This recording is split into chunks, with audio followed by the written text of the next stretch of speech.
Okay हमारा next topic है mutation. अब म्यूटेशन मतलब क्या? म्यूटेशन मतलब होता है चेंजेस। किस चीज़ में चेंजेस आते हैं? ये डीएनए में, डीएनए के भी सीक्वेंस में।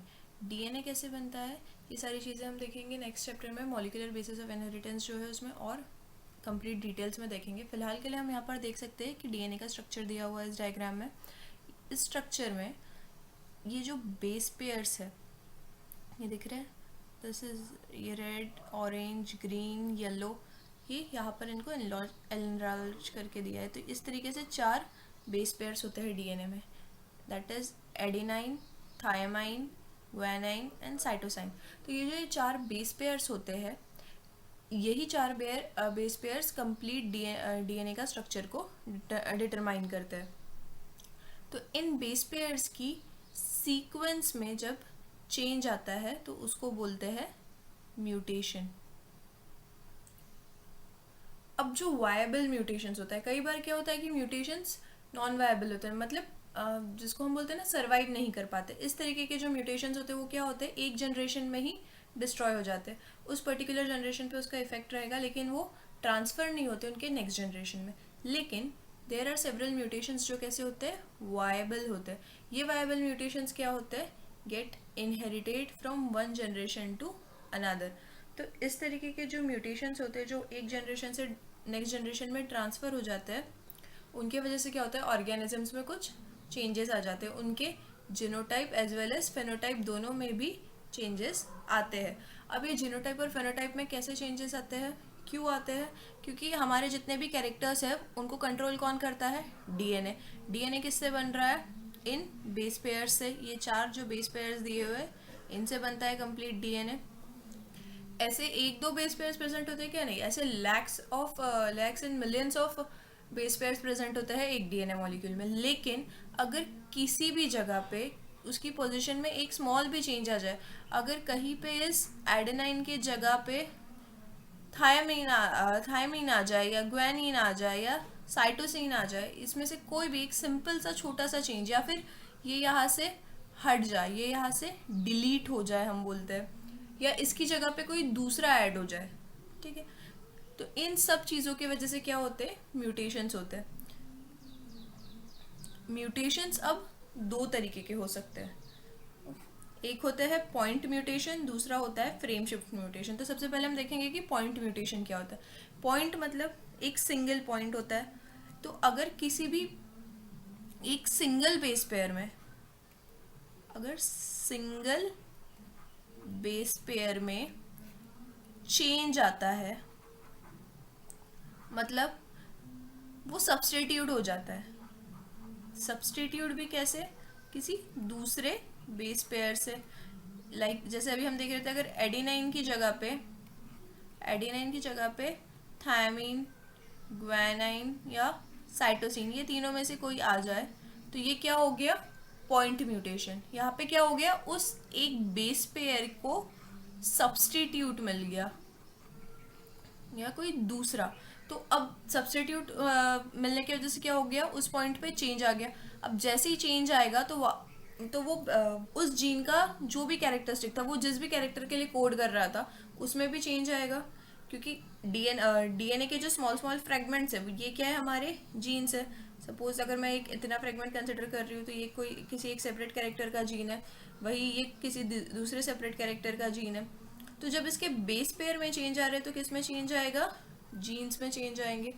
जब जीन्स में चेंज आएंगे तो जिस तरह का जीनोटाइप और फेनोटाइप वो शो करेंगे उसमें भी चेंज आएगा। मतलब ऑर्गेनिज्म नॉर्मल रहेगा क्या, नहीं, उसमें कुछ ना कुछ एबनॉर्मल कैरेक्टरिस्टिक्स आएंगे। तो जब किसी भी एक सिंगल बेस पेयर पे, एक सिंगल पॉइंट पे इस तरीके का चेंज आता है तो उसको क्या बोलते हैं, पॉइंट म्यूटेशन। देख लेते हैं हम थोड़ा सा।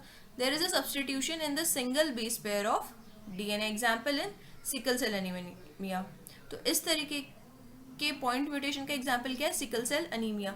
सिकल सेल अनीमिया को हमको देखना ही है इस चैप्टर में, और आगे तो हम उस जगह पे और उसको डिटेल में देख लेंगे। लेकिन यहाँ पर हम एक छोटी चीज़ देखते हैं कि इसका जो 6th कोडॉन होता है, कोडॉन होते हैं। अब ये जो बेस पेयर्स है ये हमारे कंप्लीट डीएनए में कैसे अरेंज्ड है, एक के बाद एक इमीडिएट में अटैच्ड है। लेकिन हम इसको रीड कैसे करते हैं, जब हमको इसको पढ़ना होता है तो हम इसको कैसे पढ़ते हैं, three three three base pairs के पेयर,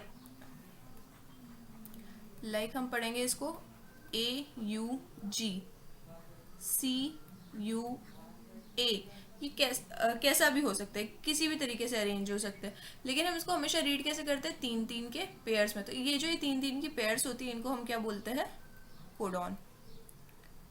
ये सारी चीज़ें हमें नेक्स्ट चैप्टर में मॉलिक्यूलर बेसिस ऑफ इनहेरिटेंस में और डिटेल में है। तो इस तरीके से जो ये तीन तीन के जो कोडॉन होता है, इसमें अगर किसी भी एक जगह पे चेंज आ रहा है, सपोज यहाँ पे अगर U की जगह गया C, okay? हाँ, एक और चीज़ यहाँ पे हमने जो ये चार बेस पेयर्स देखी ये है DNA के, okay? लेकिन RNA जो होता है, RNA में क्या होता है, थायमीन की जगह क्या प्रेजेंट होता है, यूरासिल। एक सिंपल सा रिकॉल कर लेते हैं हम ये। तो सिकल सेल एनीमिया में क्या होता है, ये जो कोडॉन्स होते हैं, ऐसे सिक्स्थ कोडॉन का जो जीन होता है, जो बीटा ग्लोबिन चेन में प्रेजेंट होता है, वहाँ पे क्या हो जाता है, GAG चेंज हो जाता है GUG में। लिखते हैं GAG is changed to GUG, मतलब A की जगह किसने ले ली, U ने। अब A की जगह U आने की वजह से क्या हो गया, चेंज हो गया। जो पहले GAG ये कोड कर रहा था एक अमीनो एसिड ग्लूटामाइन के लिए, ग्लूटामाइन के लिए, ठीक है, वो अब किसके लिए कोड करता है, वैलिन के लिए। मतलब ये GUG किसके लिए कोड करता है, वैलिन के लिए। और हमें नॉर्मल ब्लड सेल्स के लिए क्या चाहिए होता है, ग्लूटामाइन, लेकिन अब उसकी जगह पे वहां पे क्या आ गया, वैलिन, इसलिए क्या हो जाता है, सिकल सेल अनीमिया। इसको हम लोग और डिटेल में देखेंगे बाद में, लेकिन फिलहाल के लिए पॉइंट म्यूटेशन का मतलब क्या होता है, इस तरीके से किसी भी एक बेस पेयर में, यहाँ पे क्या है, एक सिंगल बेस पेयर है, एडेनाइन चेंज हो गया यूरासिल में। एडेनाइन एक सिंगल बेस पेयर है, उसकी जगह कौन सा सब्सटीट्यूट होकर आ गया, यूरासिल।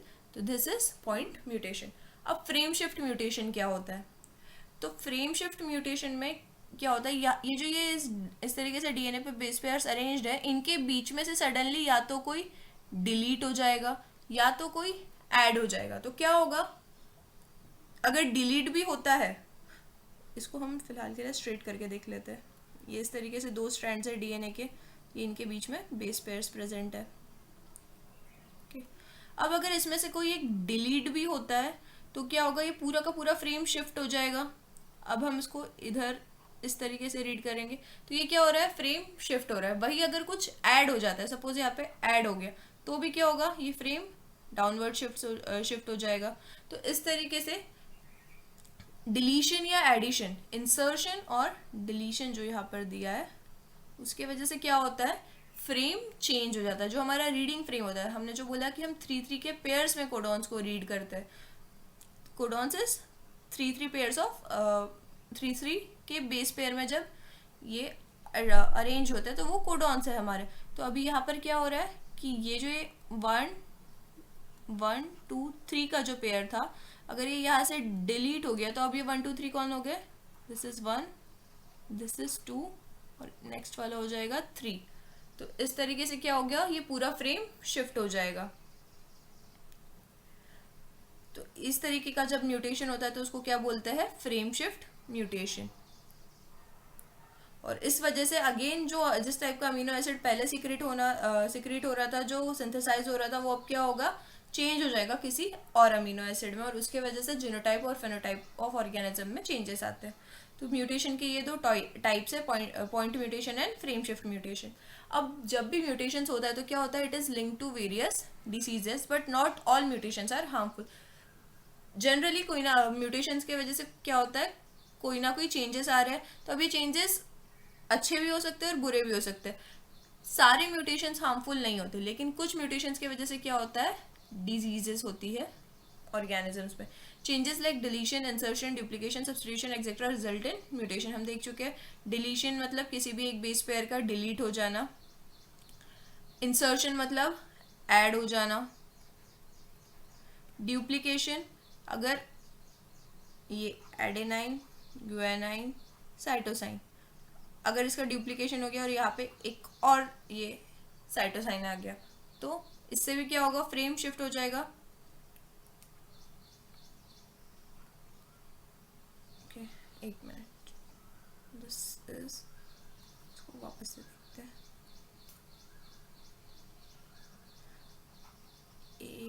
AGCT।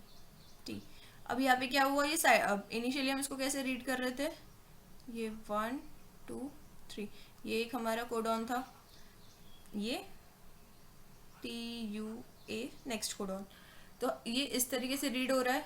लेकिन अगर ये साइटोसाइन डुप्लीकेट होके यहाँ पर आ गया तो अब नेक्स्ट CTU हो जाएगा।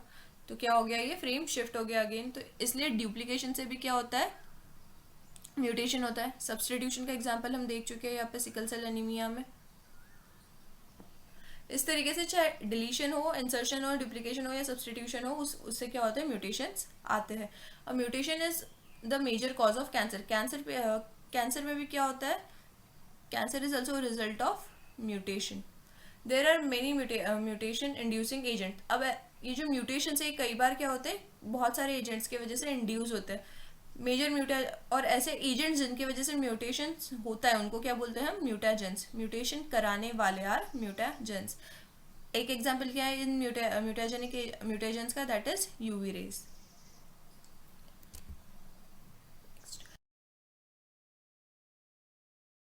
अब म्यूटेशंस की वजह से हमने देखा कि क्या होता है, वेरियस डिसीजेज होती है।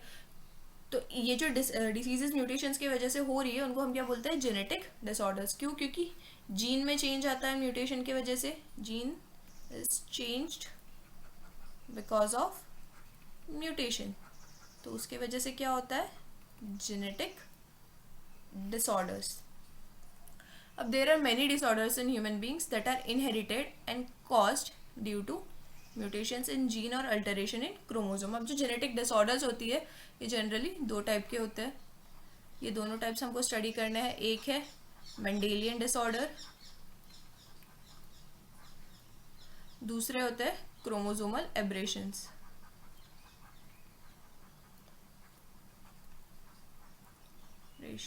ओके, तो अगर किसी जीन में अल्टरेशन की वजह से, जैसे हमने देखा सिंगल पॉइंट म्यूटेशन की वजह से जब होता है तो दैट इज मेंडेलियन डिसऑर्डर।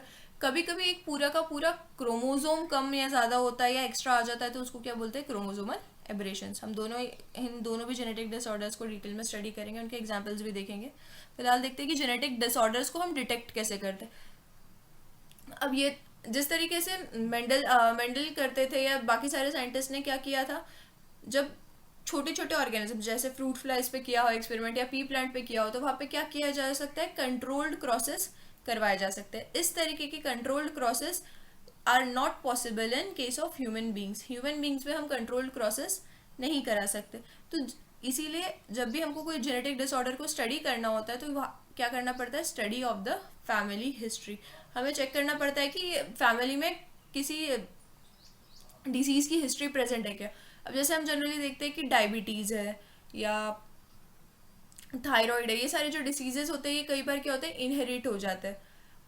ऐसा बोला जाता है कि अगर अगर आपके पेरेंट्स में प्रेजेंट है तो चांसेस है कि उनके जो बच्चे हैं उनमें भी वो डिसीजेस आ सकते हैं। तो इस तरीके से जितने भी जेनेटिक डिसऑर्डर्स हैं उनको स्टडी करने के लिए हमें क्या करना पड़ता है, फैमिली हिस्ट्री को चेक करना पड़ता है कि उनमें कोई इनहेरिटेंस ऑफ डिजीज हो रहा है क्या।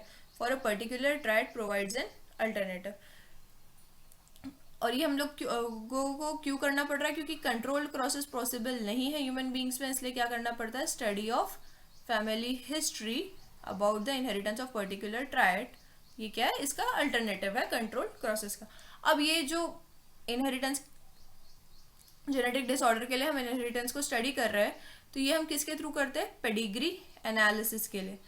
इस तरीके का जो एनालिसिस होता है कि फैमिली में कोई किसी डिसीज के लिए कोई हिस्ट्री चलते आ रही है कि भाई कि जो डिसीज है जो जनरेशन टू जनरेशन उस फैमिली के लोगों में देखने मिल रही है, तो इस तरीके का जो एनालिसिस होता है ट्राइड्स के लिए। ट्राइड्स मतलब यहाँ पे कौन से ट्राइड्स स्टडी कर रहे हैं हम, डिसीज के लिए। In several of generation of family is called as pedigree analysis. अब पेडिग्री एनालिसिस क्या करता है, helps in determining the risk of getting a genetic disorder in the offspring by studying the inheritance pattern of a particular trait present in various generations of an individual.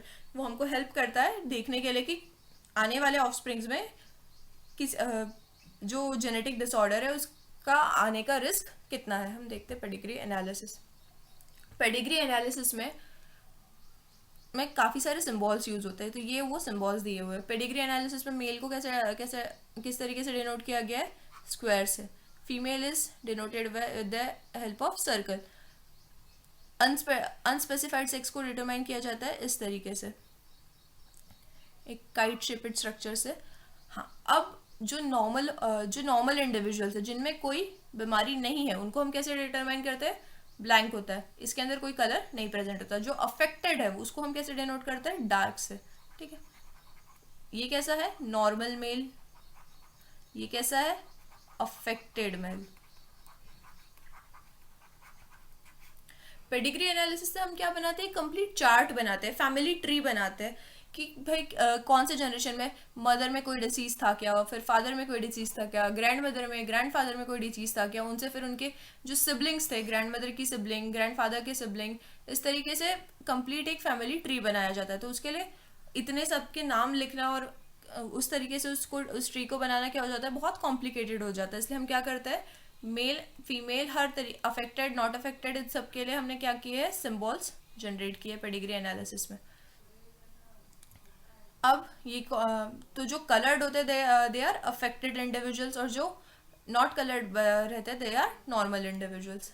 Meeting is denoted by single line between male and female. When there is double line present between male and female, तो वो क्या denote करती है, consanguineous meeting, मतलब meeting between relatives. अब ये क्या है, this is male, this is female, तो ये क्या है, पेरेंट्स है, parents above and childrens below. इन दोनों की मीटिंग से दिस चिल्ड्रंस आर प्रोड्यूस्ड। तो again female male, this means parents with male child affected with disease. ये पेरेंट्स है, this is male parent, this is female parent,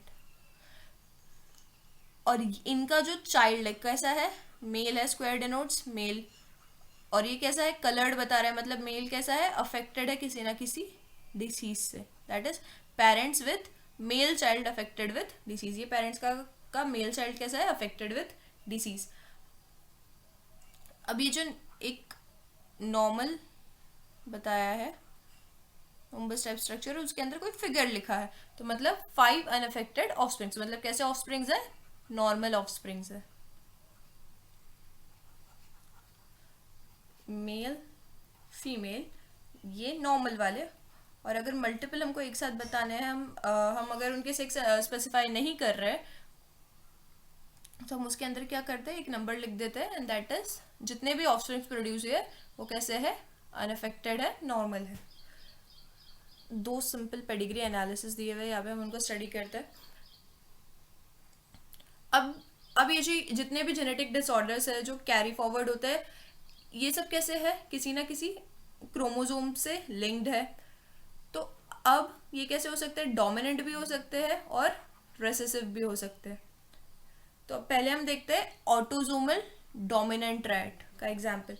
यहाँ पे क्या है, फीमेल अफेक्टेड है और मेल नॉर्मल है, female affected and male is normal.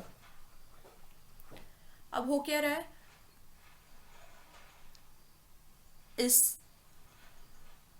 इनसे जो ऑफस्प्रिंग्स प्रोड्यूस हो रहे हैं उसमें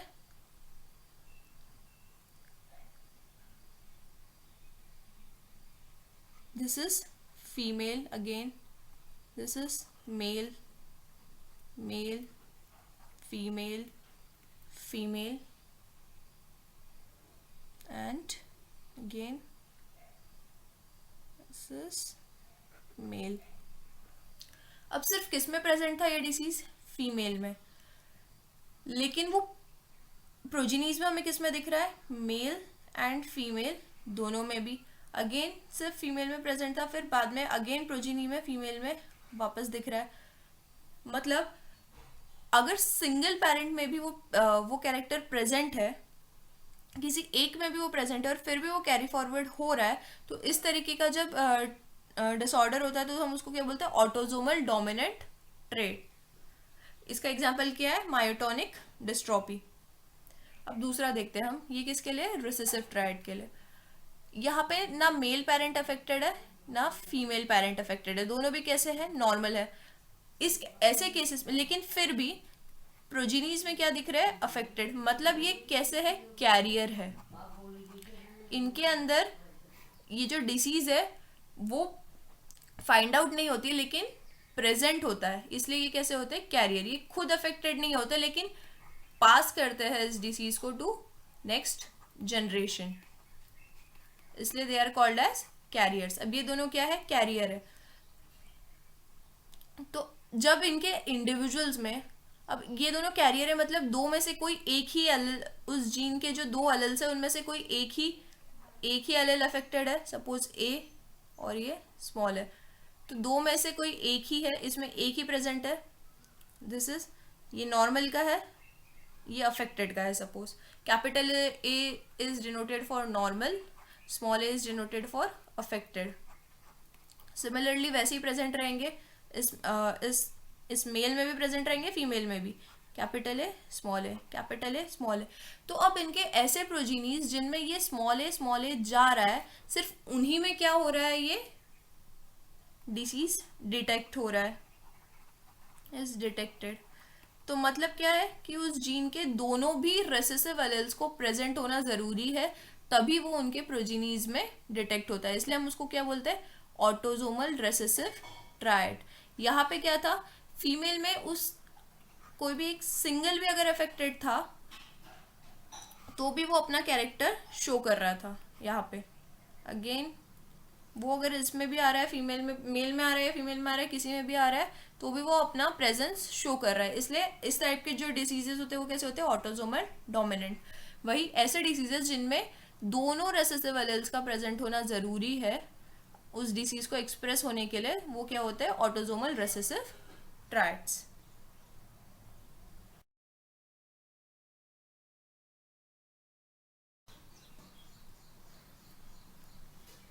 अब हम देखते हैं टाइप्स ऑफ जेनेटिक डिसऑर्डर। अभी तक हमने देखा कि म्यूटेशंस मतलब जीन्स में कुछ चेंजेस आते हैं, उन चेंजेस की वजह से कई बार क्या होता है, जेनेटिक डिसऑर्डर्स होते हैं। उन जेनेटिक डिसऑर्डर्स को देखने के लिए, डिटेक्ट करने के लिए, एनालाइज करने के लिए हम क्या करते हैं, पेडिग्री एनालिसिस करते हैं, जिसमें मेल्स के लिए, फीमेल्स के लिए, अफेक्टेड इंडिविजुअल्स के लिए डिफरेंट सिम्बॉल्स का हम यूज़ करते हैं, और उन सिम्बॉल्स के थ्रू हम उस डिसीज़ का इनहेरिटेंस को स्टडी करते हुए आते हैं कि कैसे जनरेशन टू जनरेशन वो डिसीज़ इनहेरिट हो रहा है। अब ये जो जेनेटिक डिसऑर्डर्स है ये कितने टाइप्स के हो सकते हैं, दो टाइप के। First is again Mendelian disorder, दूसरे जो होते हैं वो होते हैं क्रोमोसोमल एब्रेशंस। इनका मेंशन हम पहले भी कर चुके हैं, अब हम देखते हैं डिटेल में ये होते क्या है। मेंडेलियन डिसऑर्डर्स क्या है, these are disorders due to alteration in single gene. ये किसके वजह से आ रहा है, जब सिंगल जीन में म्यूटेशन हो रहा है।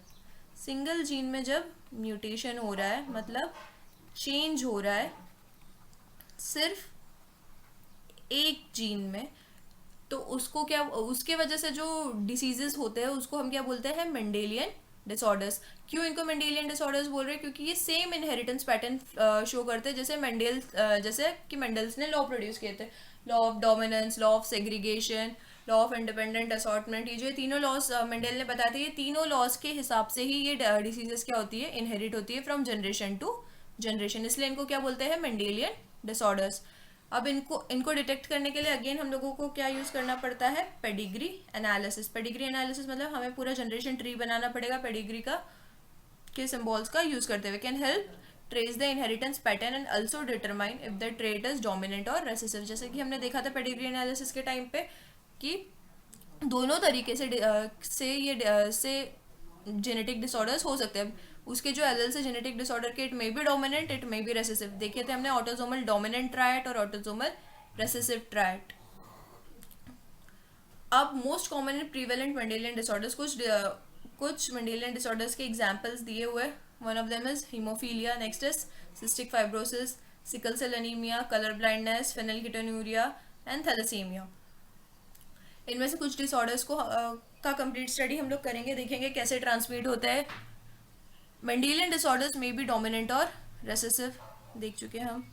It is evident that this X linked recessive traits show transmission from carrier female to male progeny. अब ये एक्स लिंक्ड क्या होता है? हमारी बॉडी में दो तरीके के क्रोमोसोम्स होते हैं, टू टाइप्स ऑफ क्रोमोसोम होते हैं ह्यूमन बॉडी में, ह्यूमंस में टाइप्स ऑफ क्रोमोसोम्स। ओके, एक होते हैं ऑटोसोम्स, दूसरे होते हैं सेक्स क्रोमोसोम्स।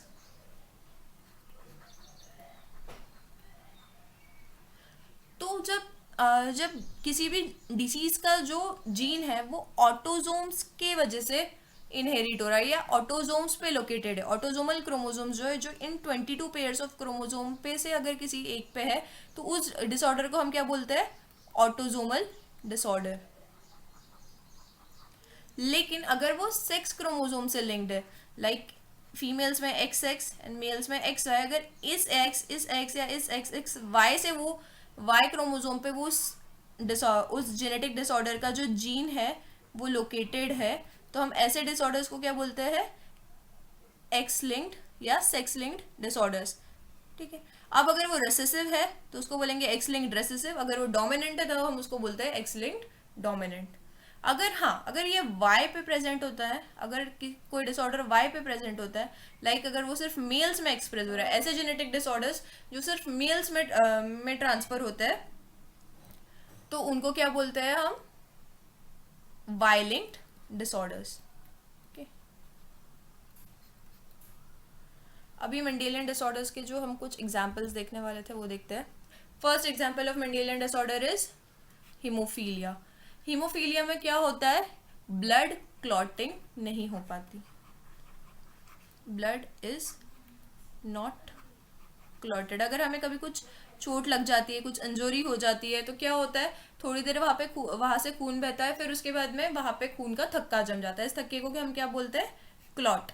कुछ लोग ऐसे होते हैं जिनमें ये क्लॉट नहीं जम पाता, तो उनको क्या होती है? फिर एक्सेसिव ब्लीडिंग होती है। अगर थोड़ा भी लग जाए तो क्या होता है?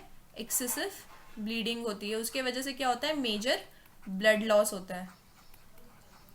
इस मेजर ब्लड लॉस, ये जो एक्सेसिव ब्लीडिंग की वजह से मेजर ब्लड लॉस होता है, इसी बीमारी को हम क्या बोलते हैं? हीमोफीलिया। ये क्लॉट ना हो पाना, ब्लड का क्लॉट ना हो पाना इज हीमोफीलिया। अब ये कैसा है? सेक्स लिंक्ड रेसेसिव डिसीज, मतलब ये एक्स क्रोमोसोम पे अटैच्ड होता है। और कैसा है? रेसेसिव है, एक्स क्रोमोसोम से लिंक्ड है, इसलिए इसको क्या बोल रहे हैं? Sex linked recessive disease. और कैसा है? रेसेसिव है, मतलब अगर एक एक्स अफेक्टेड है और दूसरा नॉर्मल है तो ये एक्सप्रेस होगा क्या? नहीं होगा, नॉट एक्सप्रेस्ड इन फीमेल्स। हाँ, क्योंकि फीमेल में कैसे प्रेजेंट होते हैं? दो एक्स क्रोमोसोम्स। तो फीमेल में अगर ये एक्सप्रेस होना है तो कैसा होना चाहिए? एक्स ए। लेकिन अगर मेल्स में अगर एक्स अफेक्टेड है, एक्स क्रोमोसोम पे इनहेरिट हुआ है जो ये मेल प्रोजेनी है इसके पेरेंट से, तो ये मेल कैसा रहेगा? Affected.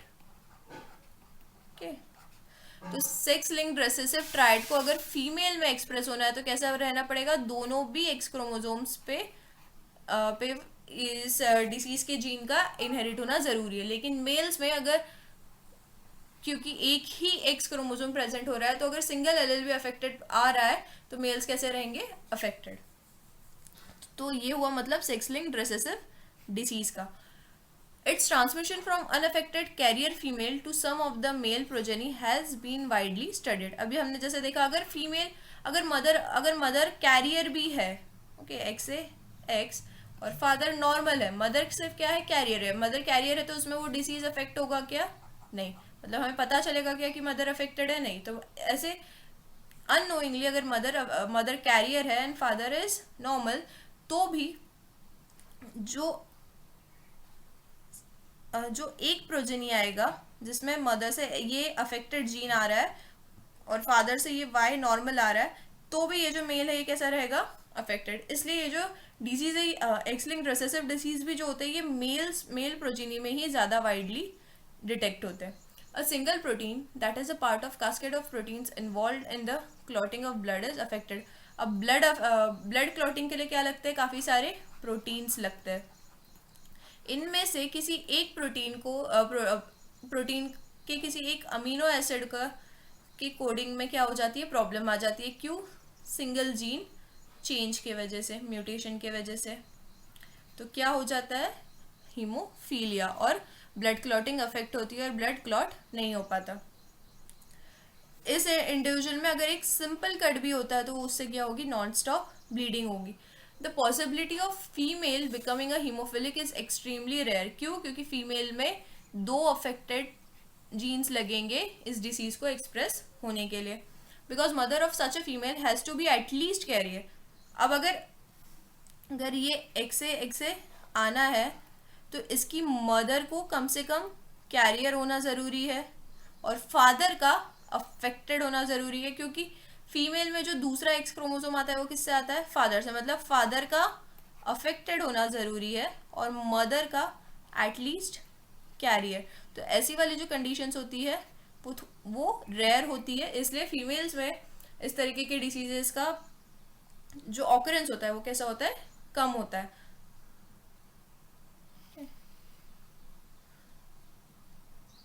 The family pedigree of Queen Victoria shows a number of hemophilic descendants as she was a carrier of the disease. जो ग्रेट ब्रिटेन की जो क्वीन है, क्वीन विक्टोरिया, ये कैसी थी, इस डिसीज के लिए कैरियर थी। Queen Victoria was a carrier of disease haemophilia. तो इसलिए उनके जितने भी ऑफस्प्रिंग्स हुए उनमें क्या हुआ, ये डिसीज डिटेक्ट हुई because she was a carrier. अगर मदर कैरियर है तो जो मेल बेबी रहेगा उसमें जनरली ये डिसीज एक्सप्रेस होता ही है। और जो फीमेल्स प्रोड्यूस होती है उनमें क्या रहेगा, वो क्या रहेगी, कैरियर रहेगी इस डिसीज की। तो जो फीमेल बेबी है वो कैसी रहेगी, कैरियर। तो उसमें भी इसका जीन मिलेगा इस डिसीज का, और जो मेल बेबी रहेगा वो कैसा रहेगा, अफेक्टेड। इसीलिए हीमोफीलिया को और क्या बोला जाता है, रॉयल डिसीज भी बोलते हैं इसे। क्यों? क्योंकि क्वीन विक्टोरिया की जो फैमिली ट्री था उसमें भी ये डिसीज डिटेक्ट हुआ था इन इनिशियल टाइम। ये हम देखते हैं कि किस तरीके से इनहेरिट होते हैं हीमोफीलिया का। यहाँ पे हम जैसे देख सकते हैं कि फादर कैसा है, without hemophilia, okay, normal father है। ये हम कौन सा देख रहे हैं, father without hemophilia and mother is carrier. तो उस टाइम पे प्रोजीनीज किस तरीके के मिल सकते हैं, फादर कैसे है, नॉर्मल, और मदर कैसी है, कैरियर है। ये एक्स जो है ये रेड में है और दूसरा एक्स कैसा है, नॉर्मल, मतलब मदर कैरियर है। इनमें इस डिसीज के सिम्टम्स नहीं दिखेंगे लेकिन वो पास ऑन कर सकती है नेक्स्ट जनरेशन में। तो एक्स एंड मदर से, सॉरी एक मिनट,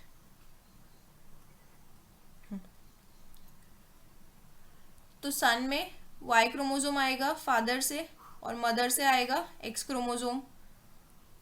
नॉर्मल वाला आ रहा है इस सन में, तो सन कैसा है, विदाउट हीमोफीलिया। अब जो डॉटर है, डॉटर में आ रहा है मदर से अफेक्टेड एक्स क्रोमोसोम और फादर बिकॉज नॉर्मल है तो फादर से अनअफेक्टेड एक्स क्रोमोसोम। तो अगेन अब ये डॉटर कैसी हो गई, कैरियर है ये हीमोफीलिया डिसीज के लिए। सेकंड जो सन है उसमें क्या हो रहा है, मदर से अब अफेक्टेड वाला एक्स गैमेट अफेक्टेड वाला एक्स एलील आया। वही फादर से कौन सा आने वाला है, वाई, ओके। तो अब ये क्या हो गया, एक्स वाई, और ये एक्स कैसा है, अफेक्टेड, इसलिए ये सन कैसा हो गया, अफेक्टेड, ओके। वही फीमेल में ये हुआ क्या, नहीं, जो डॉटर प्रोड्यूस हुई वो कैसी थी, सिर्फ कैरियर, उसके अंदर इसके सिम्टम्स दिखे क्या डिसीज के, नहीं, बिकॉज फीमेल में अगर इसको एक्सप्रेस होना है तो कैसे लगेगा, अफेक्टेड एक्स ए लगेगा, ओके। अगेन जो नेक्स्ट डॉटर है उसमें मदर से आया नॉर्मल वाला एक्स और फादर से आया अगेन नॉर्मल एक्स, तो ये डॉटर कैसे रहेगी, कंप्लीटली नॉर्मल, ये कैरियर भी रहेगी क्या, नहीं। अब हम देखते हैं फादर विद हिमोफीलिया। अगर फादर को हिमोफीलिया है और mother who is not a carrier, mother कैसी है, कंप्लीटली नॉर्मल है, कैरियर है क्या, नहीं। तो अब इनसे फादर में कैसा है, एक्स अफेक्टेड है और वाई, और मदर कैसी है, नॉर्मल है कंप्लीटली। तो जो एक सन है उसमें अगेन फादर से आया वाई और मदर से आया एक्स, तो ये सन कैसा हो गया, नॉर्मल विदाउट हीमोफीलिया। जो डॉटर है, डॉटर में फादर से ही एक्स आएगा, तो डॉटर्स जितनी भी होगी वो सब कैसी होगी, कैरियर। देख सकते हैं हम, ये एक डॉटर, ये सेकेंड डॉटर, क्यों, क्योंकि मदर से तो एक्स, जो एक्स क्रोमोजोम आ रहा है वो कैसा आ रहा है, नॉर्मल आ रहा है दोनों में, लेकिन जो फादर से आएगा x, that will be x A in both the cases. तो इसलिए ये जितनी भी डॉटर्स प्रोड्यूस होती है, इन केस जब फादर हिमोफिलिक है और मदर नॉर्मल है, तो वो कैसी होती है, कैरियर्स होती है। और सन कैसे रहेंगे, unaffected.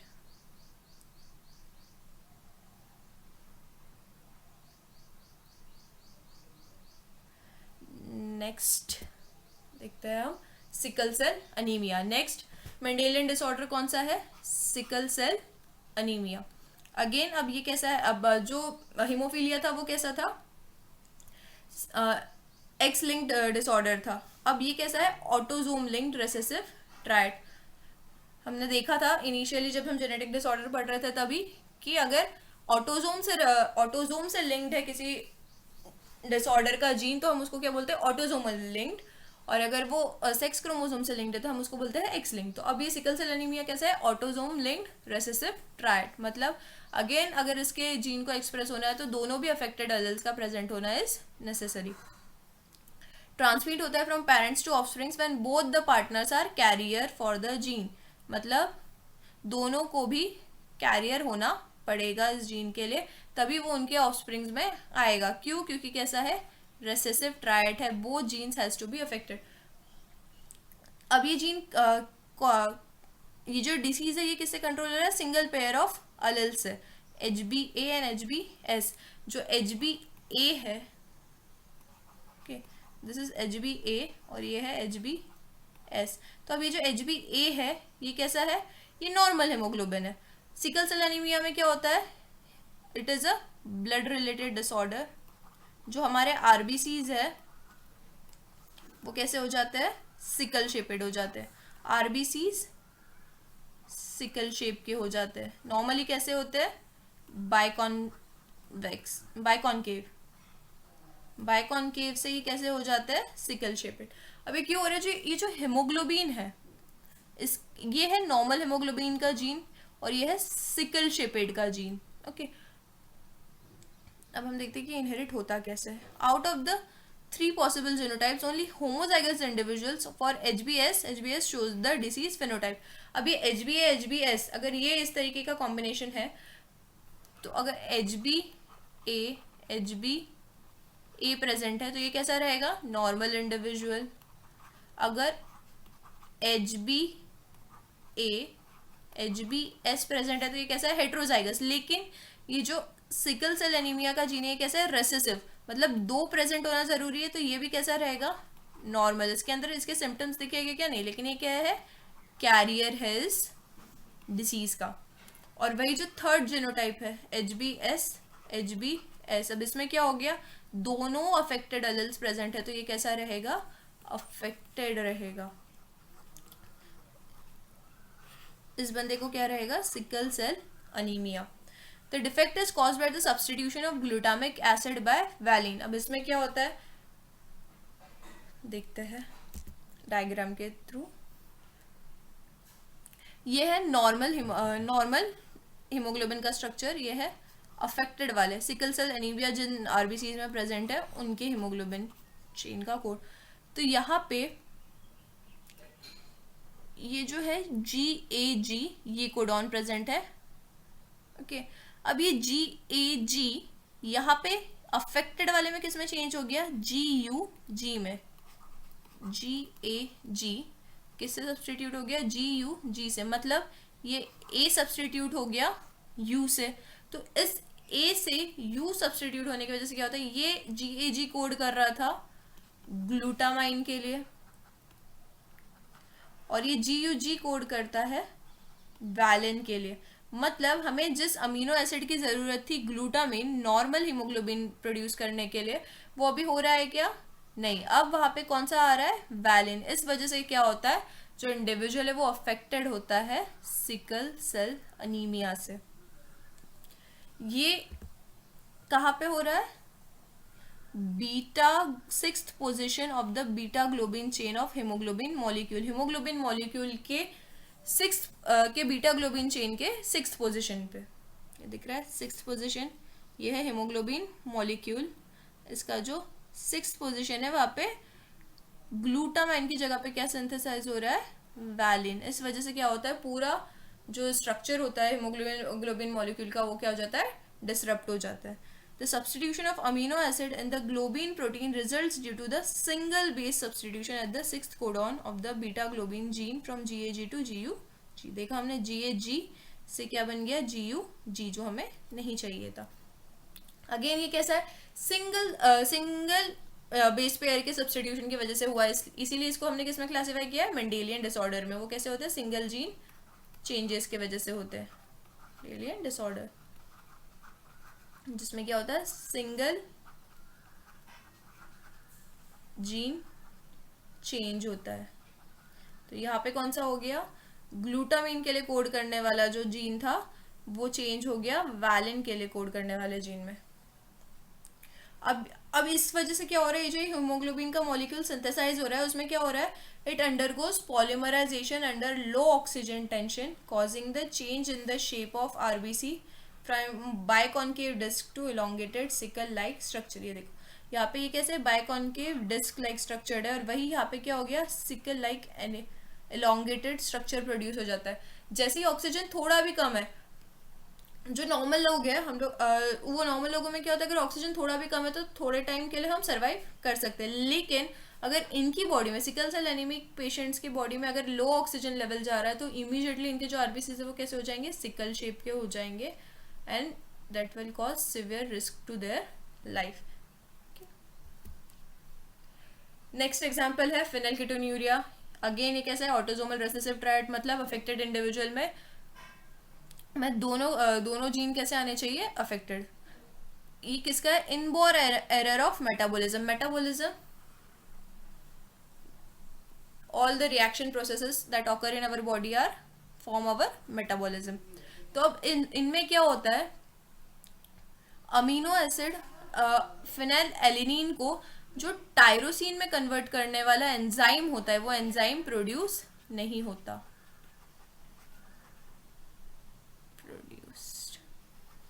not produced। The affected individual lacks an enzyme that converts the amino acid phenylalanine to tyrosine। इस phenylalanine को टायरोसिन में कन्वर्ट करने वाला जो ये एंजाइम है, ये अगर प्रोड्यूस होता है नॉर्मली तो ये कैसा है? नॉर्मल। लेकिन फिनाइलएलेनिन को टायरोसिन में कन्वर्ट करने वाला एंजाइम प्रोड्यूस नहीं हो रहा है, तो ये कैसा रहेगा? अफेक्टेड रहेगा। और इनमें क्या होता है? ये फिनाइलएलेनिन डिपॉजिट होने लग जाता है बॉडी में, अक्यूमुलेट होता है और कन्वर्ट किस में हो जाता है? उसके डेरिवेटिव फिनाइल पायरुविक एसिड में। फिनाइल पायरुविक एसिड और उसके कुछ अदर डेरिवेटिव्स में ये फिनाइलएलेनिन कन्वर्ट होने लग जाता है, अक्यूमुलेट होके, which is responsible for various mental retardations. ये फिनाइल पायरुविक एसिड में कन्वर्ट होकर ये क्या करता है? वेरियस मेंटल रिटार्डेशंस प्रोड्यूस करता है। इस वजह से क्या होता है? फिनाइलकीटोन्यूरिया। ठीक है, तो this is an another type of Mendelian disorder.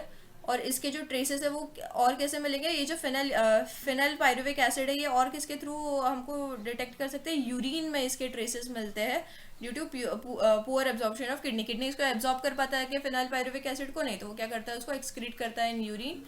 तो यूरिन टेस्ट जब हम करते हैं तो उसमें फिनाइल पायरुविक एसिड हमको मिलता है, जिससे पता चलता है द पर्सन इज हैविंग फिनाइलकीटोन्यूरिया।